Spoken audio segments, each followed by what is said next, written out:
I'm Dean Walker, and welcome to the Poetry of Predicament podcast, a podcast for people brave enough to face humanity's challenges and problems, and most importantly, our numerous predicaments. The Poetry of Predicament is a podcast meant to inspire us to bring forth grace, beauty, and connection with the web of life in the face of a predicament-laden world. In this interview in the Poetry of Predicament podcast, we'll be welcoming Stina Deurell, who is a longtime contributor to the Deep Adaptation community. She brings a lifetime of practices in deep energetics work, which she now calls wider embraces. Let's take a deep dive into this subtle and powerful energetic work with Stina Deurell. Welcome back to another episode of the Poetry of Predicament podcast.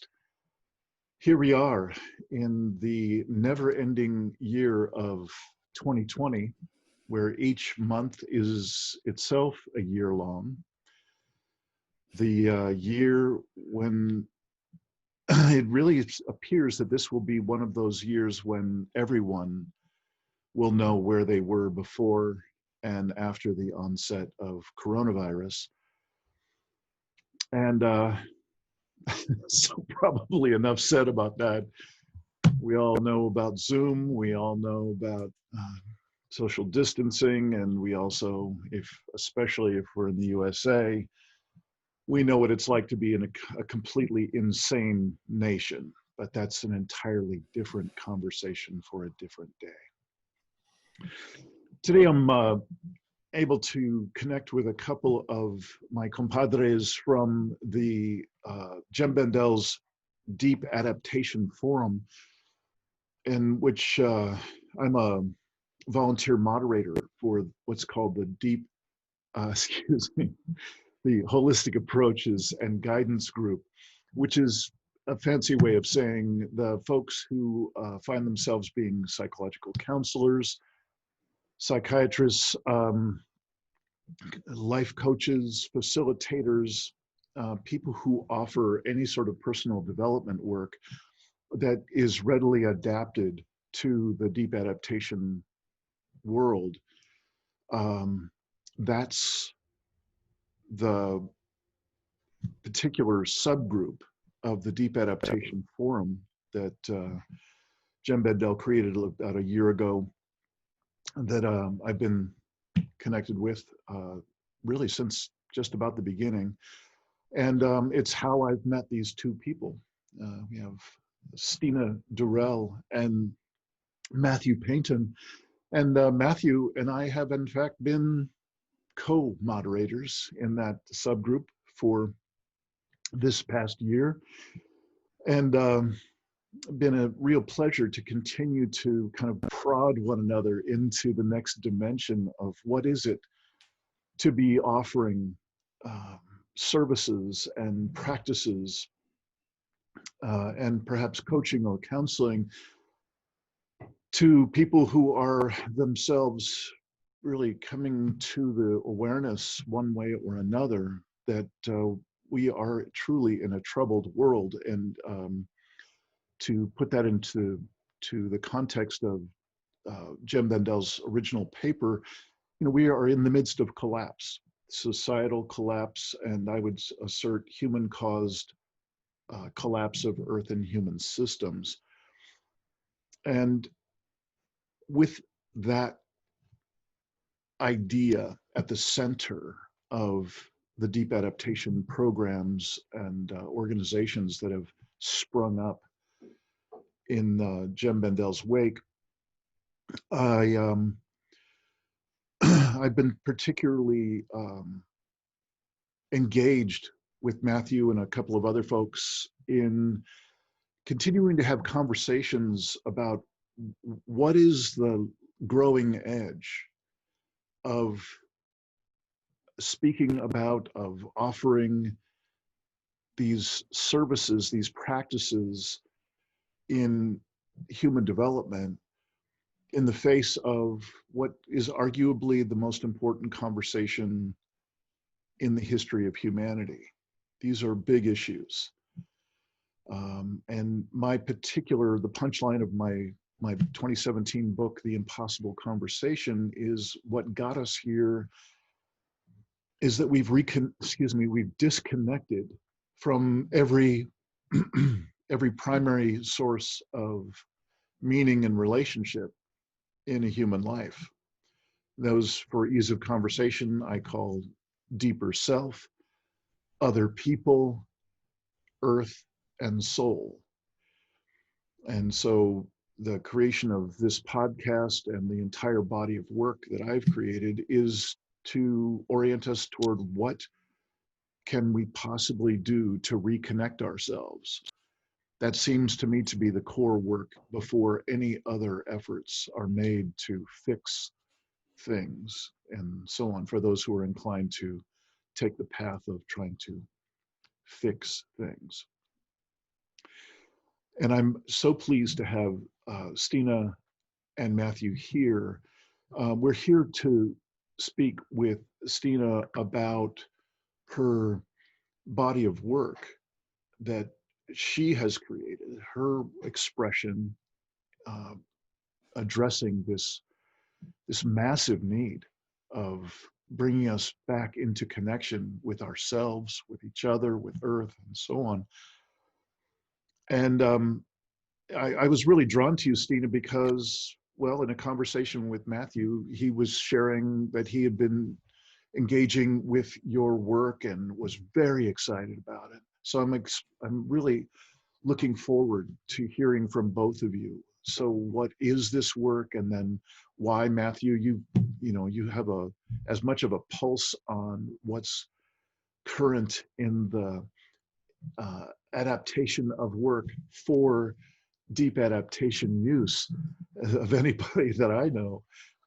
And so your excitement was really contagious. And the two of you were kind enough to include me in a brief session. So I have a brief taste of your work, Stina. And really mostly I find myself really just wanting to slow down just a tiny bit before turning it over to both of you to expose us to what is this work, what are your motivations, what is your framing of what we're up against here in terms of the global situation, the needs of people, how might this body of work address some of those needs, and so on.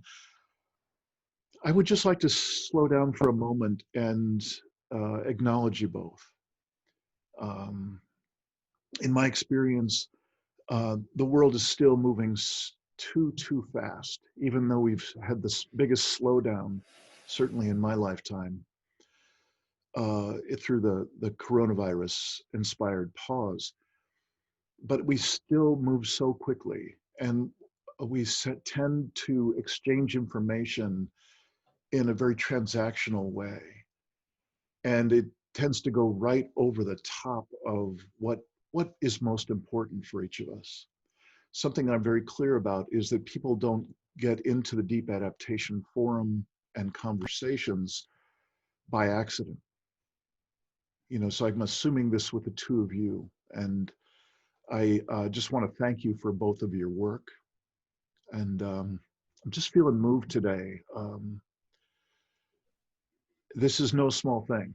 This is not a big dollar item. This is not marketing it to the masses where you're going to make your million and, retire somewhere and so on. This is deeply meaningful work. And at a time when we need people to be bringing their best to each other. And so that's why I'm having these conversations, because you won't get much time on CNN talking about this body of work. These offerings are not appreciated in the mainstream rapid fire world of what's going to fix the problem this week. And, certainly there are major problems that are consuming the public attention at the moment. So I wanted to take a moment to thank you both for taking this time, and more importantly, for taking all the time that you both have to develop the things that you're developing, and certainly I can say the same for myself, that, we're all creating, we're all bringing the best that we can to this extraordinary situation. So I thank you for your heart. And I look forward to hearing about what you've found as a way of reconnecting. So, Stina, if you wouldn't mind starting out, welcome. And Thank you. if you wouldn't mind just introducing yourself a bit and introducing your work a little bit, and then eventually we'll get over to Matthew. Okay, so I'm Stina, and I'm from Sweden. And I've been part of the environmental movement here in Sweden since the 70s. So that has been my main focus very much. I've also done a lot of Aikido, Zen meditation, healing, those kind of stuff. So in this work, the wider embraces work is in a way coming together, those two parts. And what I really think is important, the scientific. I love documentaries and science. And you were talking about reconnection, about connection and reconnection. And for me, it's very much about reconnect, but with the whole scientific findings behind us. If it's something that modern science tells us is interconnected, ecology, cosmology, evolution, I mean, everything is just telling us we are connected. We are part of all these systems. And what we're doing in the work is to take this map, the new scientific map, and explore it from the inside. I mean, normally we have it as knowledge. I mean, I know I'm made up of atoms just as everything else on that is here in the universe. But when you let that sink in and you really realize that what is me today has been part of this planet since it formed and been part of the universe since it formed, it's a total different story. So it's very much about connecting. It's in a way that we couldn't do 100 years ago. I mean, ecology has been developed during my lifetime. So it's, yeah, and I think it's just beautiful. I mean, I'm related to all the trees outside here. I know that now. We didn't know that 300 years ago at all. It's new.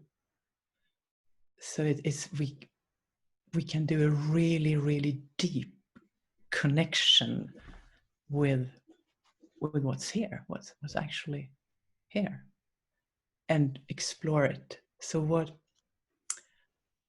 that's, now we take it from more the wider embraces, how that came into being. It started about 10 years ago. And I got this kind of calling or whatever, that when I turn 52, I'm going out the door free. And it came in a way that, okay, I just have to do this. I don't know why, but I'm going to do it. So I got rid of all my stuff in the flat and I went out the door. And then I was traveling for a year through Europe, Egypt, and to South Africa on some kind of quest. I called the Big Heart of Humanity. So I was, there's a lot of interesting things happening along that journey. I made a big exhibition in Egypt in the desert. I mean, yeah, a lot of fun stuff. And really processed the relation between humanity and the planet. And after a year of traveling, when I was in South Africa, I got a question: who is embracing? And that also came to me in a way that I knew, okay, this is why I've done this. Sorry, I'm sorry. You said the question was, who is embracing? Who is embracing? Yeah, just that. Mm-hmm. And then I just used that question. So I asked it and asked it again, and there started to be some glimpses of, who is embracing? Some switches in perception. And then I went home to Sweden, and I started to explore the question together with friends. I have mainly my integral informed Ken Wilber fan friends. So we used the question and explored what is it, what, and from there, the whole wider embraces method and way of looking at the world has emerged. So it's very much a co-creation, though I've been the main figure all the way. So I'm just to state the obvious. Yep. There's a particular word, obviously, that is in the title of your work, Wider Embraces. Mm-hmm. And you had that question show up in this time of traveling, letting go of a whole way of being and lifestyle that you had for so long in this kind of year of exploration. You had this core question that kept pulsing, it sounds like, for you. Mm-hmm.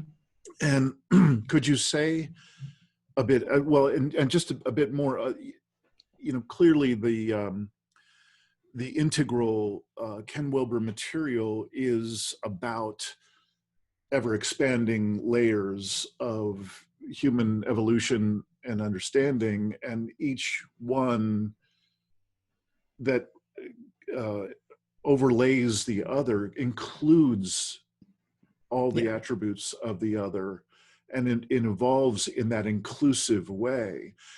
And somehow the word embrace kept showing up for you, even to the point where that's what you're calling this work now.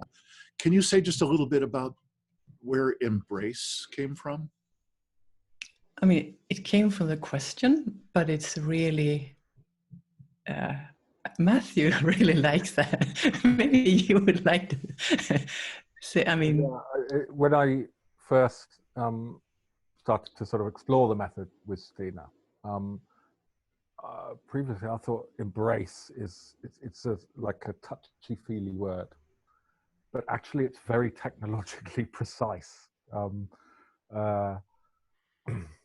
An embrace is a level of being which we are held by, a level of connection, a place in the structure of our being. So it's when you enter into an embrace, say the embrace of the biosphere, you feel the holding, the space, the energy, the connectedness, and it feels like a hug. It has that aspect, but it's objectively true. It's actually a real thing. So it's a very precise word once you sort of start to explore the technique. Well, Matthew and Stina both, this word embrace, I just want to hang here for a moment. Are you seeing it as a a one direction action, or is it in more than one direction? In other words, is this embrace something that I, as someone who's experiencing this work that we're going to hear about, am I doing the embracing? Or is there some other embrace going on that is more than me? I would say that what we do is we become aware of the embraces. They are always there. Mm-hmm.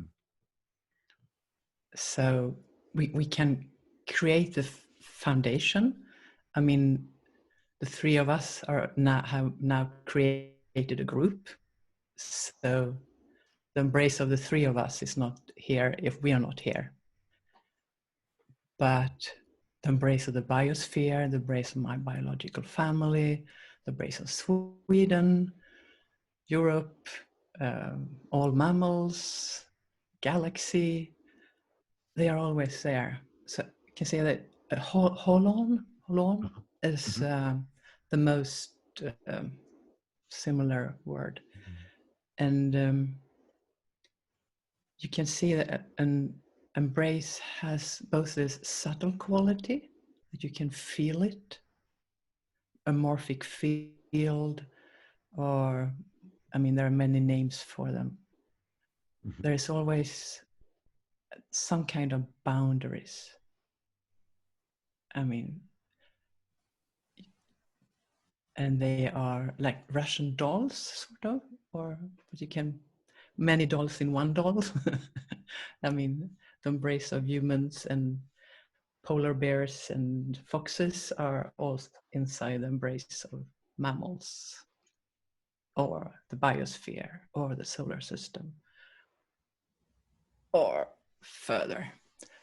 And what, I mean, this sounds crazy if you don't know about it, but why I can stand here and say this is true is because we enter into the same space together. It's through guided meditation. So one person is guiding, and we can be many people, and we enter into the same. So I, as a guide, say that, okay, let's lean out into the embrace of the biosphere. And we do. And then we start to speak as the biosphere, or as people in the biosphere. And it doesn't matter who is speaking, we experience the same thing. And that makes it real. If it was only me, I wouldn't. I mean, yeah, I mean, you can always have funny things going on, but because we do it together, and it's a shared experience. I think that is really key. Got it. So we're starting to get into a little bit of the form of this body of work that has, evolved from that initial repeating question during your travels. And, evidently you've had really your attention on the energetic interbeingness, interconnection of us all. For quite some time. You mentioned Aikido, you mentioned integral. These are ways for people to be able to put into context how interrelated we are. They're just different ways of doing that. And so it seems like what you're speaking about is whether it's two people in a room, practitioner, or someone leading a guided meditation through these levels of embrace, or if it's a whole room full of people. And you're saying that what seems like a consistent experience is, no matter who's speaking, no matter who's leading this guided meditation, there seems to be a almost universal experience of some amount of shared experience, which you're calling different levels of embraces. Is that safe to say? Yeah, I mean, it can be different from different times, but if we lean out into the embrace of humanity, and maybe we focus on an aspect of humanity. So it's a little bit where it's not, humanity is not one thing. You can also lean into different aspects, and it's also changing a little bit over time. We've experienced, but when we are in the same embrace, we experience the same thing. And also with the embraces, it's this subtle level, the more how you feel energetically, and then you can actually take the embrace as your perspective and see from there, and a sort of sensing insight level, a meta-aware level. And the insights is also, yeah, I can also see that, or it's really making sense to me. If Matthew is saying something, I can just nod, yes, I can sense, yeah, that's right. Matthew, would you mind chipping in here? Like, what has been your experience of Stina's work, and how would you put it into your own words? Okay, so I'll go back a few years. When I became collapse aware, I entered into sort of grieving process. Quite debilitating levels of grief at times, and fear, anxiety, regret, inaction, you know, all those negative feelings. Because I'm a coach, I'm constantly reflecting on what's going on with me and what's going on with my clients. And I noticed this sort of collapsed process. You become aware of the biosphere and the humanity is collapsing, and it triggers an inner collapse, which you then have to deal with. But there's a process to that of acceptance of and then working out what you're going to do and who you're going to be in that. Now, I would say in my story, I was stuck in grief.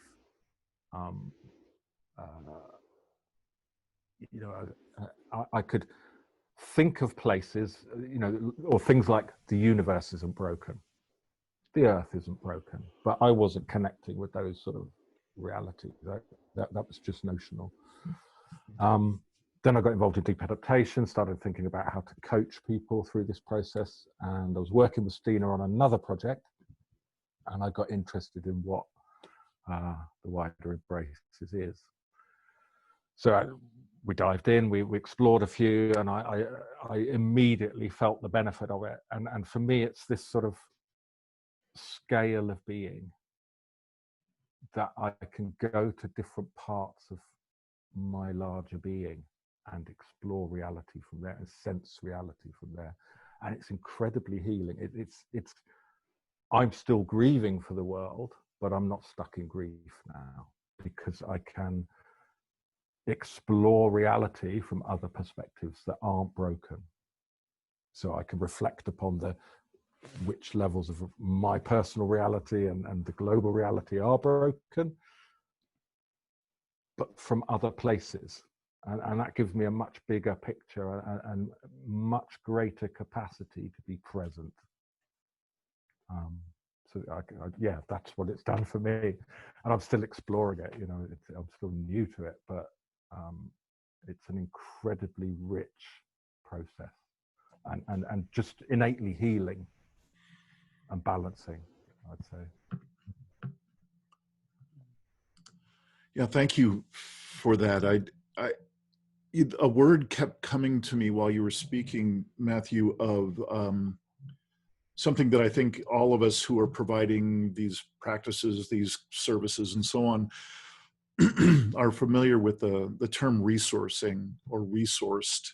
You know, how much do I have access to resources, both internal and external in my life? And being a coach, you would be having some amount of attention on building out those inner and outer resources for a person. And what I'm hearing you say is you were still quite sensitive to those various aspects of your your experience. You still had the grief and still had those quite extraordinary collapse aware insights and experiences going on, but you were able to shift somehow your perspective. It seemed like you were, what you were describing was somehow identifying with a larger and larger sphere, rather than just what's happening within your body or your particular life circumstances. It seemed like what you were describing was an ever-growing an expansion of a sphere within which you could identify. And it sounds like what you were describing was that there were innate resources at that level that you might not have been aware of in that more personal level. Is that safe to say? Exactly. Yeah, that's very, very well put. Yeah. Great. Yeah, I feel more resourced through this process of wider embraces, and what had collapsed and contracted in me is able to sort of expand, so that I can look at different aspects of what's going on and respond from different perspectives. It's just a much richer space in which I can experience collapse and decide what to do and how to be. Yeah. Yeah, very much. Yeah. Well, Stina, both of us have had a chance to speak about this thing of being resourced and being able to shift our perspective or our experience of being engaged at different levels of the web of life. How does this fit in your frame of having created this particular process and so on? Are we on track with what you have in mind, or are there elements that you'd like to add to what we're describing so far? Yes, and yes. I see it as there are two sides to it. There is one where you use it as a method for personal growth, or looking at your life, or just like you described it, or for groups of people exploring. I've been working with some organizations as well, and to become aware of the embrace of the organization and the different aspects. It's also, so you can use it as a tool.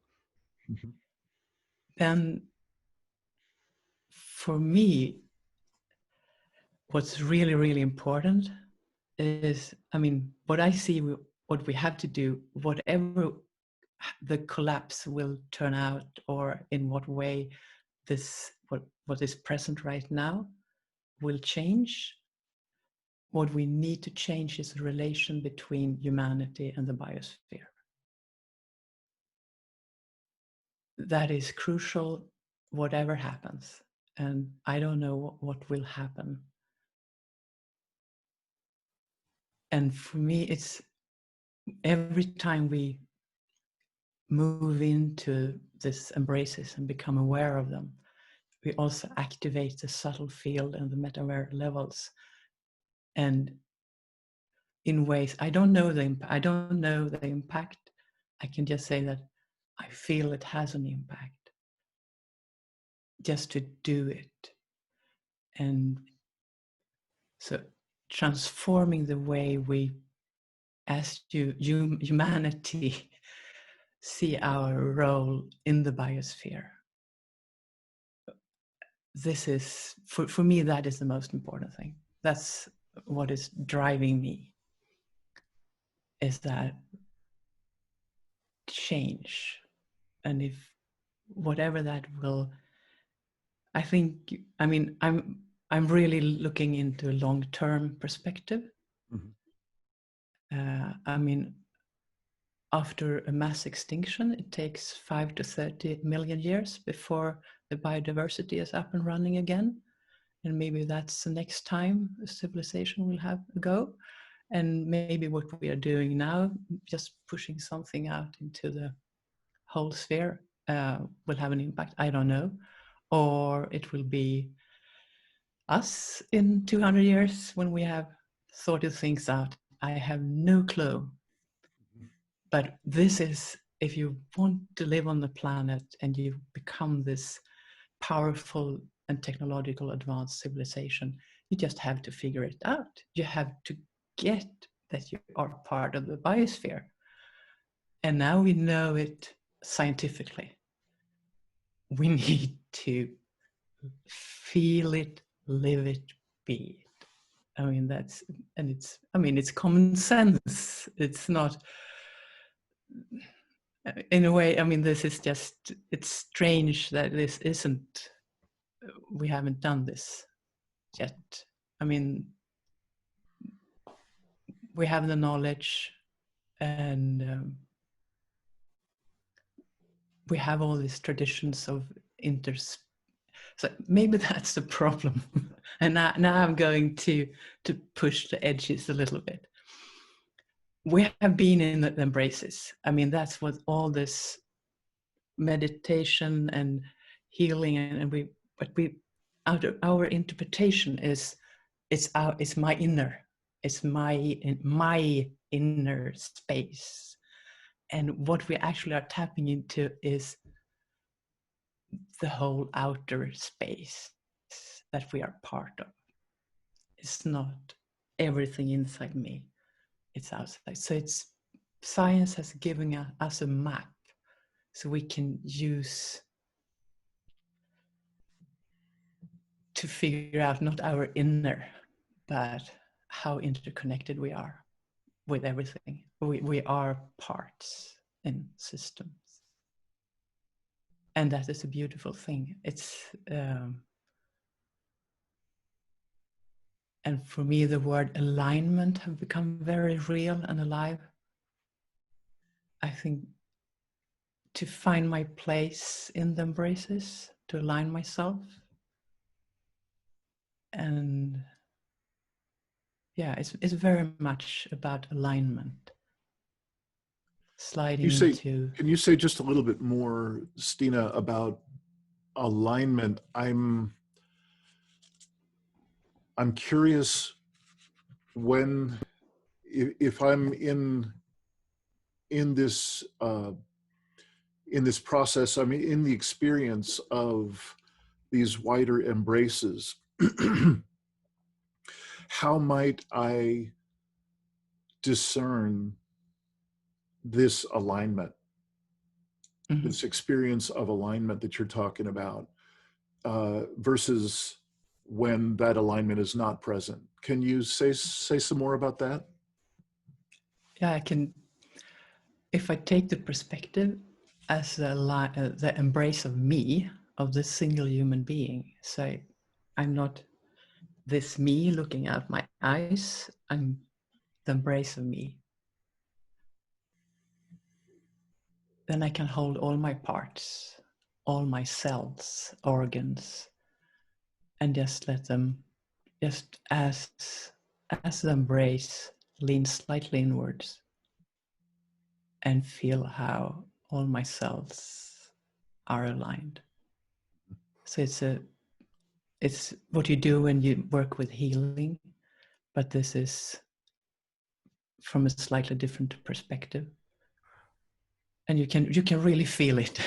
Matthew, you want to say something? I was going to say about a really typical alignment that happens is in the deep adaptation world, you will find people that are advocating for the biosphere, that are saying the biosphere will be better off if humanity goes extinct. And then you will see people advocating for humanity and for the starving millions and the suffering that's about to unfold. And that is the primary thing that we have to attend to, regardless of how it impacts the biosphere, for example. You can see that when you experience your belonging in each of those spheres with the biosphere and humanity, they can come into an alignment where there isn't that either or conflict. When you're in the embrace of humanity, you feel yourself as part of it, and the inevitability of what's occurring, and act from there, and feel from there. So each embrace, you start to experience them relative to each other, and they start to integrate as a single, continuous, but larger being, rather than one with these terrible conflicts that we're all experiencing. Yeah, but there is, the embraces are not always aligned, sort of. There is a difference between what I as a human being want and what may be the best thing for the biosphere. So it doesn't resolve those conflicts, but it makes it possible for me to make decisions out of a knowing and a belonging. That's the other important word, belonging. If you, yes, as Matthew said, I mean, these people who we would be better off without humanity. I mean, that is, I've been sort of there as an environmentalist, but I really reintegrated and having this feeling that I really do belong to humanity.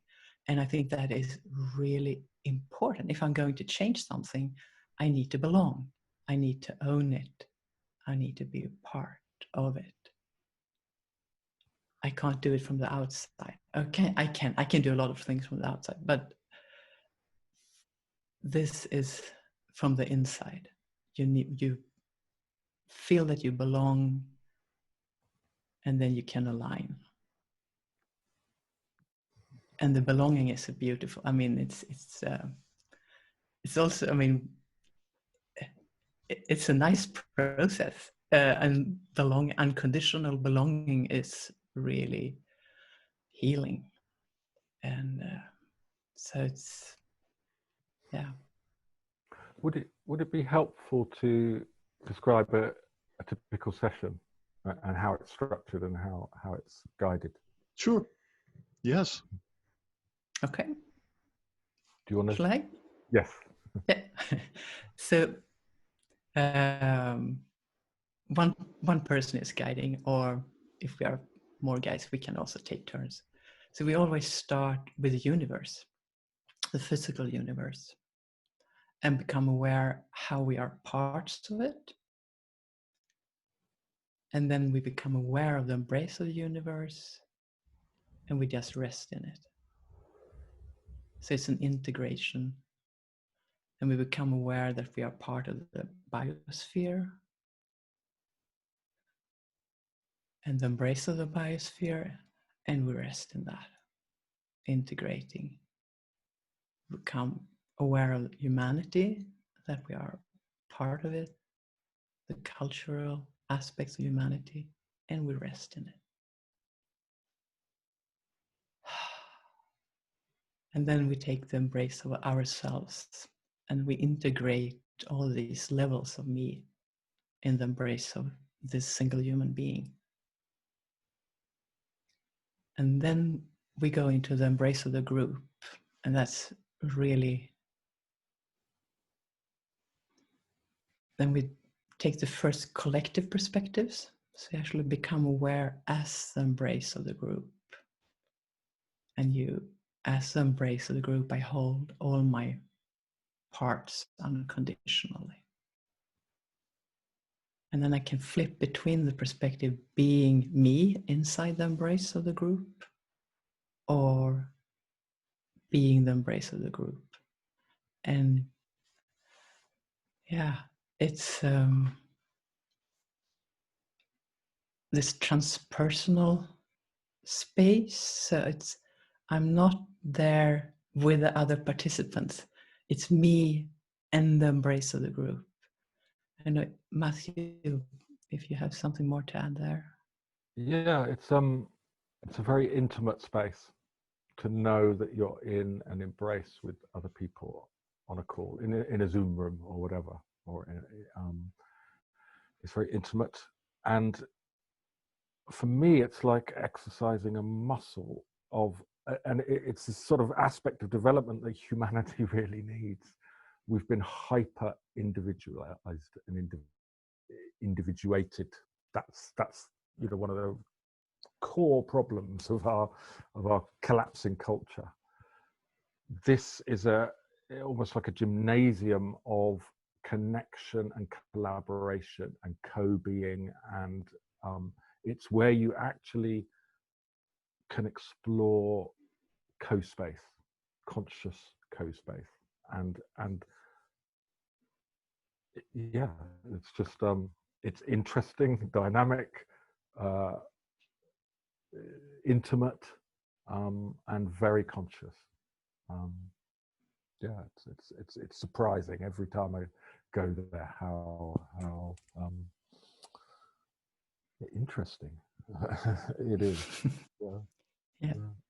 Yes, and from the embrace of the group, we go to different spaces. So before we start, we talk about what would we like to explore or go further, or it pops up during the embrace of the group. So we can go anywhere we like to any embrace, but an embrace that we are all part of. You can't take the perspective of something you're not part of.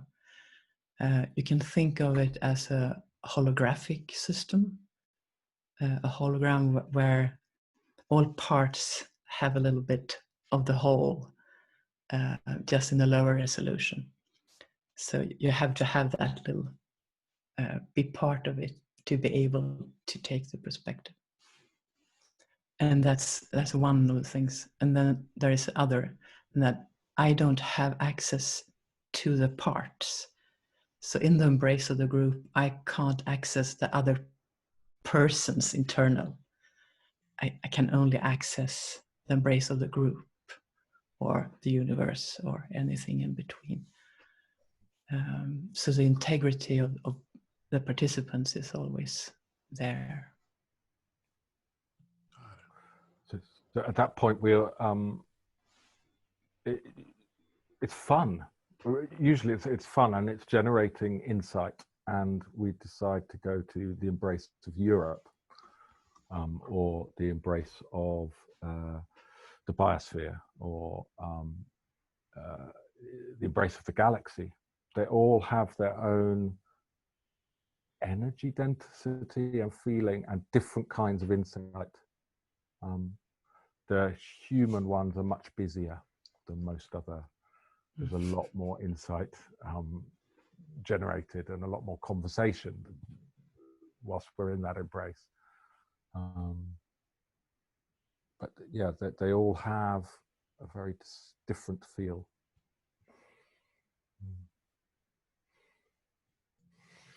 It's really fascinating. You know, the vast majority of the lineages that I have brought with me in my own practices since being a kid, up through my professional work, which involved very different but overlapping skill sets and different kind of lineage.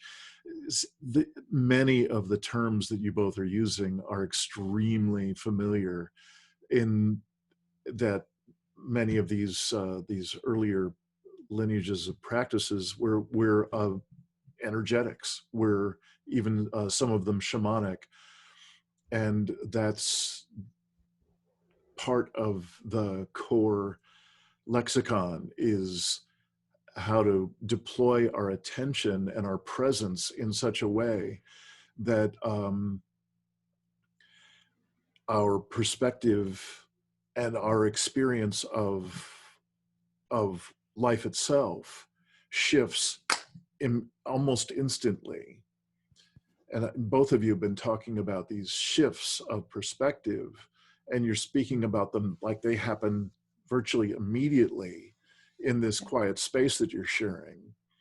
And it can go from the very, very intimate and personal down into the molecular, personal, out to, you know, the more, you know, common view of I am this person, this skin bag, and so on, Yeah.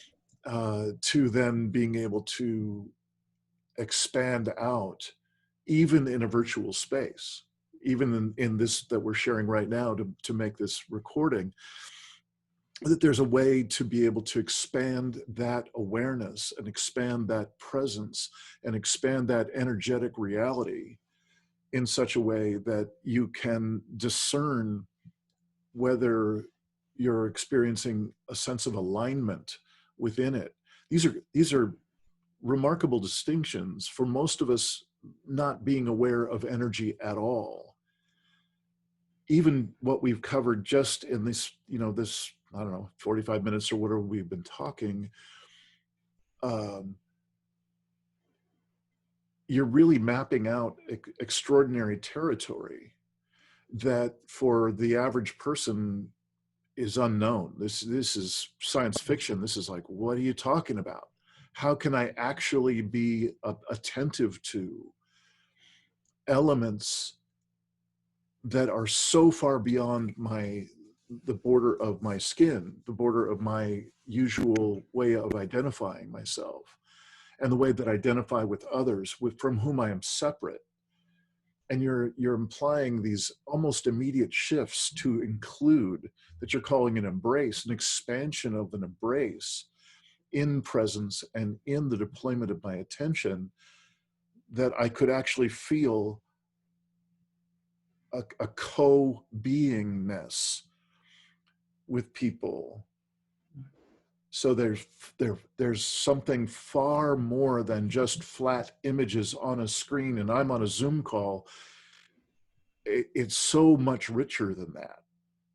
So that's what I'm hearing. That's what my brief experience of being in a session with the two of you told me and informed me and immersed me in. I've just sort of recapped from my perspective. Mm-hmm. I'm just curious from both of you, just personally. Matthew, you shared a little bit about, what your personal experience has been in some sessions. I'm curious, Stina, if you would like to add anything Mm-hmm. from your perspective, something not only motivated you to start creating this, but keeps you in it. And it keeps being vibrant. It keeps being alive in an extraordinary way for you. Can you describe some of what it's like for you? Mm-hmm. I can start with, I don't see it like expansion. I just see it as becoming aware what is really already there. Mm-hmm. So I don't expand my mind. I just use my little part of the hologram. Mm-hmm. I'm already inside everything. Mm-hmm. So it's just, and we are all always moving inside all of this. It's just this become aware. And I think you touched on it, but it's also this discrete, it's really shifts. It's instant. Either you are in an embrace, or you say, I mean, there are these levels that you become aware of the embrace. This more the subtle energy, and so far everyone who has tried join an embrace have been able to feel them, to share that, the feeling, the subtle feeling. Mm-hmm. Then to make a shift in perspective and start to sense and really take the perspective as a wider embrace, that takes a bit more of training, and it's amazing. I mean, when you shift, you really know, now it's not Stina anymore, it's embrace, sensing this, though the processing capacity is between those ears. So I'm still there, but yeah, the perspective changes. There's a metaphor that I like. I was a scuba diver, And one of the skills of scuba diving is, the pressure changes, the pressure gradients in the water column, and learning as a diver to hold yourself in a particular place in the water column. When you start diving, you're up and down, you're bobbing up and down, and whoa, I'm over here, I'm over there. And awareness is a bit like that. We're always in these embraces, but we have very little aptitude for holding ourselves in a particular embrace, and just consciously going, right, I want to go to that part of the water, the conscious water column, if you like. And it's the wider embraces is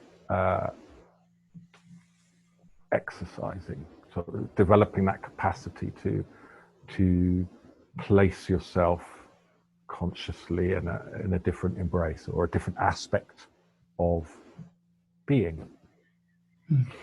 Yeah. And there are two other words I would like to mention. It's now and unconditionally. The embraces, the embrace of humanity don't have the processing capacity of a human brain.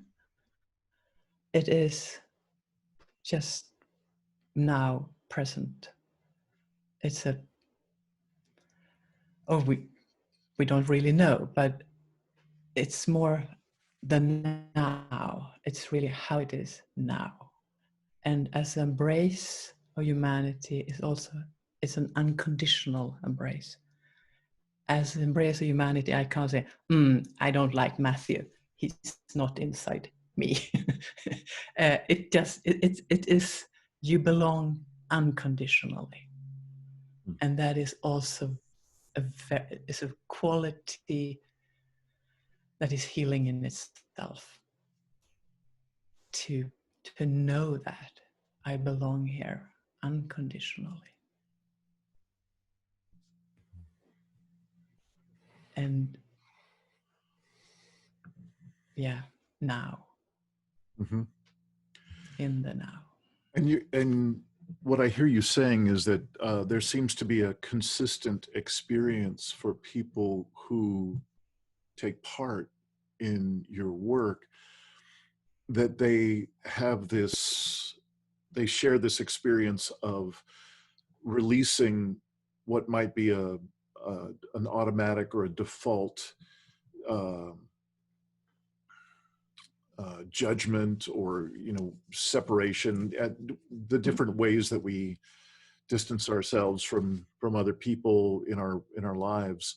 That what I'm hearing you suggest is that seems like it's a consistent experience to have those judgments and those motivators for separation to dissolve in some way, and that there's an unconditional connectedness or interbeing that appears to show up within that process. Yes. I mean, you experience it in the process, then to take it out into your daily life, that's a skill and something you have to work with.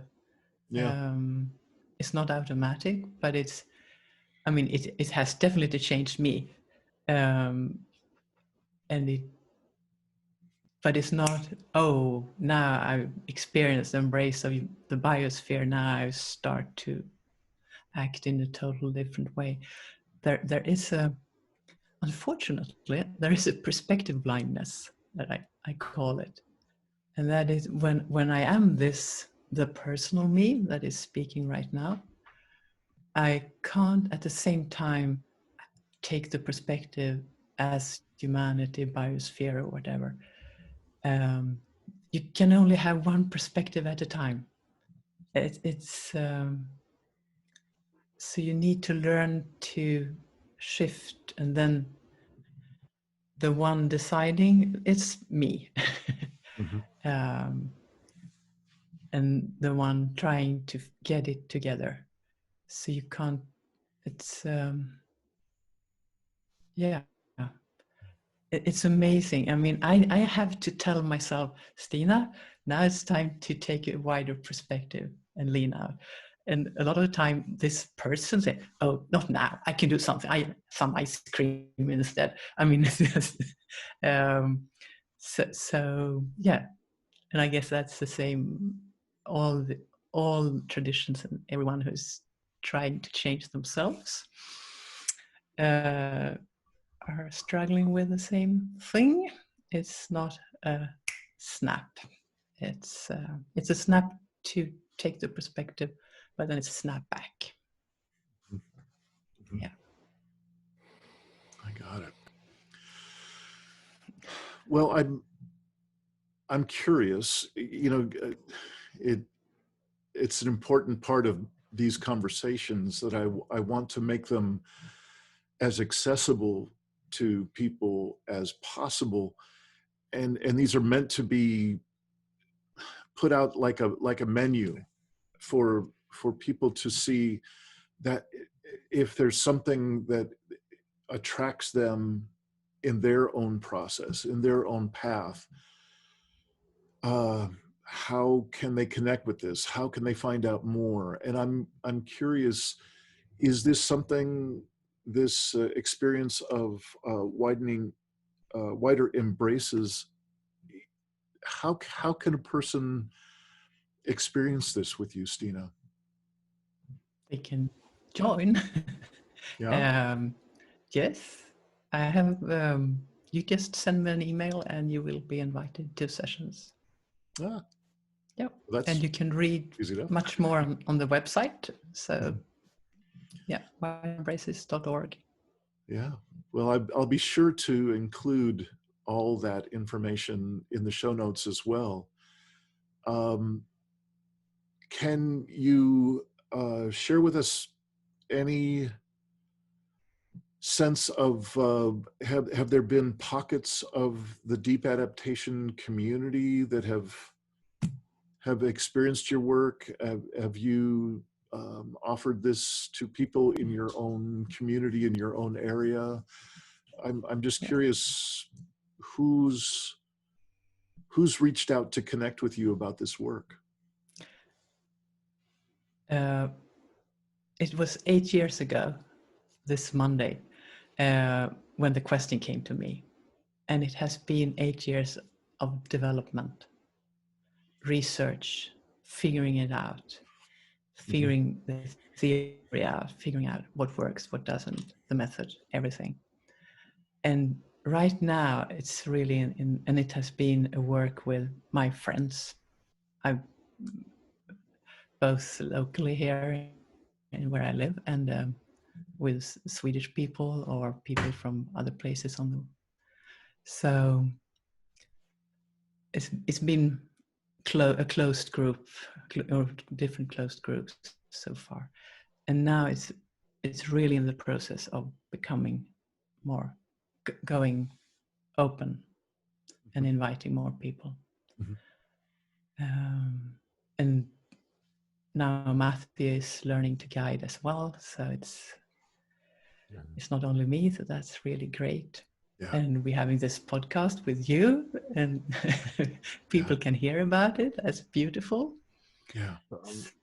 So it's really we are right now in a turn. Yeah. I'm beginning to offer it in my coaching and to sort of see how it could be used as a coaching tool. Sort of just starting to sort of drop it in with people and see what sort of insights it can use and how to use it effectively. That's really interesting. Yeah, and for me, it's more about humanity and the biosphere. So it's more open sessions where we work with these issues on a more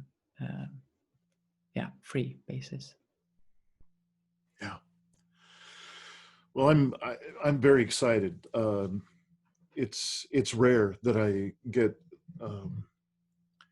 to connect with another body of work that involves such a substantial amount of the energetic realm. Um, it's been for decades now been really at the core of my experience of what truly connects us exists long before it shows up in the physicality of our world. It's in the energetics of the world. So you've got my vote.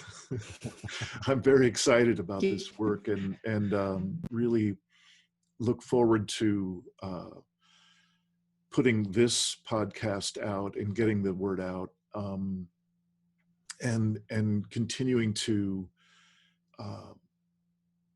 deepen my experience of your work, and ideally to include it in the other energetic components that have long been a part of my body of work. I'm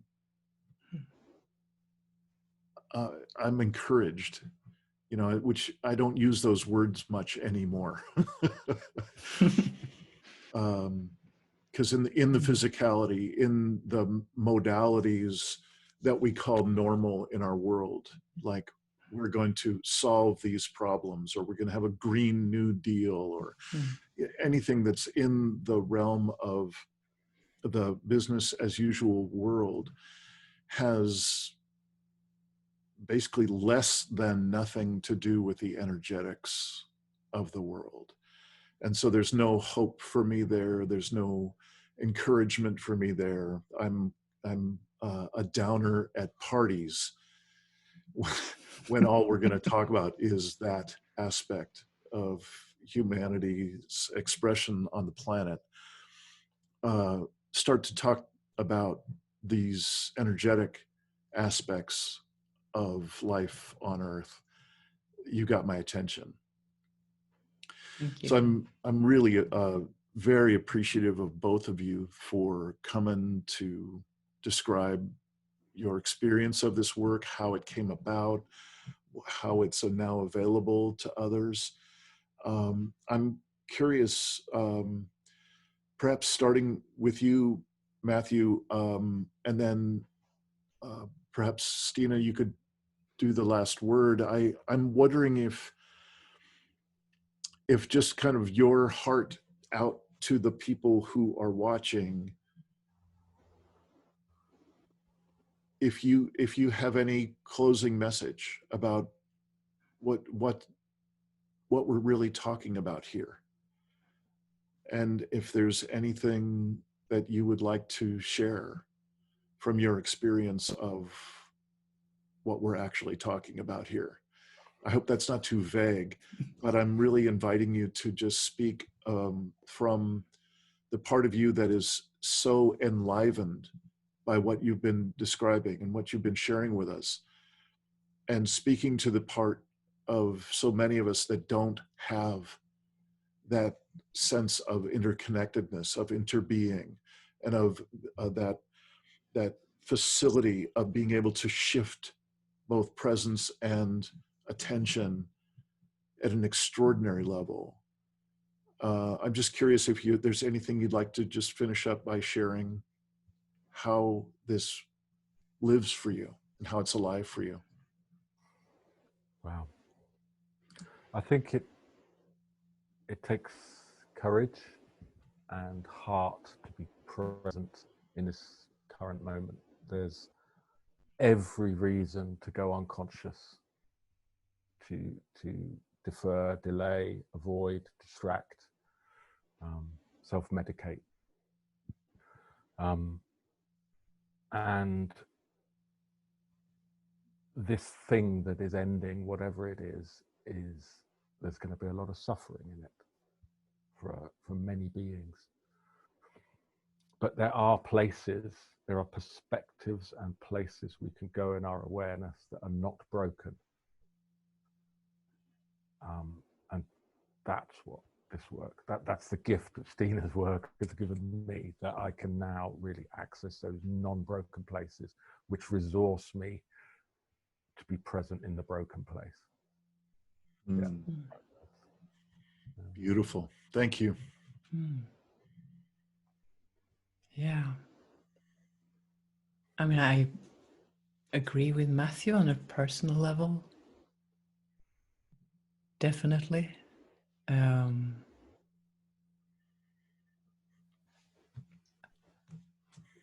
I mean, why I'm doing this is, I think actually you asked me, Matthew, yesterday. And I mean, first of all, it's actually what is true. For me, exploring what is true and how does it work? What is this place I live in? That's probably my most underlying driving force, to just explore, understand what is this, and and then the second, and they are really almost as big, is this planet. I mean, I just love this planet. I mean, it's when you start to realize, I mean, the whole ecology, the whole history. I mean, it's this awe, this. I mean, it's and humanity, our accomplishment. I mean, what we have created is also, when you start to really feel into it, it's so precious, and we need to rethink and reorder. It's not this idea that we as humans are going to take care of nature. I mean, that's we are part of the biosphere. We need to find our place. So what's driving me is trying to make this shift in how we perceive ourselves, and just beauty and belonging and alignment.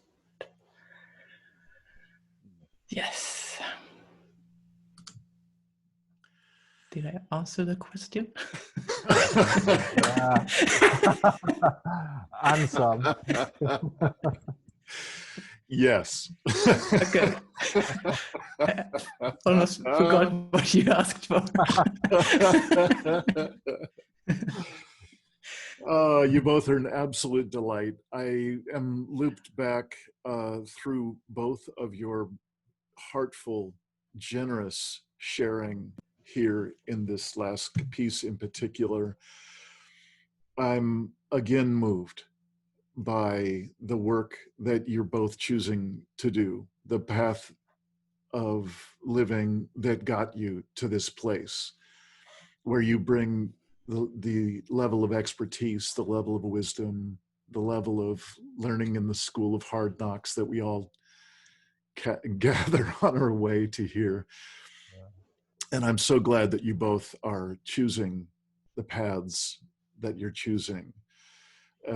I honor your inclusion of the energetic realm, and I am really hungry to experience more with you and with you both. And I thank you both so much for coming to share about this work. And as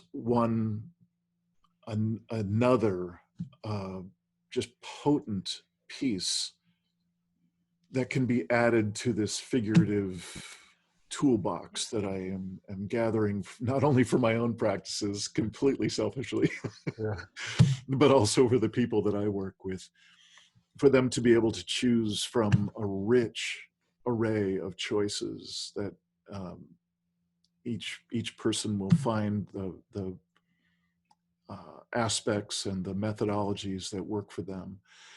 There's such an authenticity and a depth and an energetic integrity in what you've both been sharing. I really am pleased that you've come to share about it, and it just feels very right in my system to be engaged at this level with this conversation, to offer it out to other people. I thank you both for coming. Yeah. And Thank you, Dean. Thank Dean. you. I mean, you're a lovely host, and I so appreciate that you made this space for us. I mean, thank you. The whole, I mean, I see the whole work as open source. Mm-hmm. It's meant to be used, and I'm here to help to spread it. And yeah, thank you for all the good questions and for making space. I felt it felt really good. It was a good embrace to be here. Very good. Very good. Thanks for watching another episode of the Poetry of Predicament podcast, produced by Dean Walker and the Living Resilience Alliance, www.livingresilience.net. Music today from Michael Hedges, as always, and also Port Blue Into the Sea. Also available on our website, www.livingresilience.net, is a wide array of articles, online learning series, arranging group and individual resilience coaching, and sign up for our every other Tuesday free support group that we call Safe Circle Calls.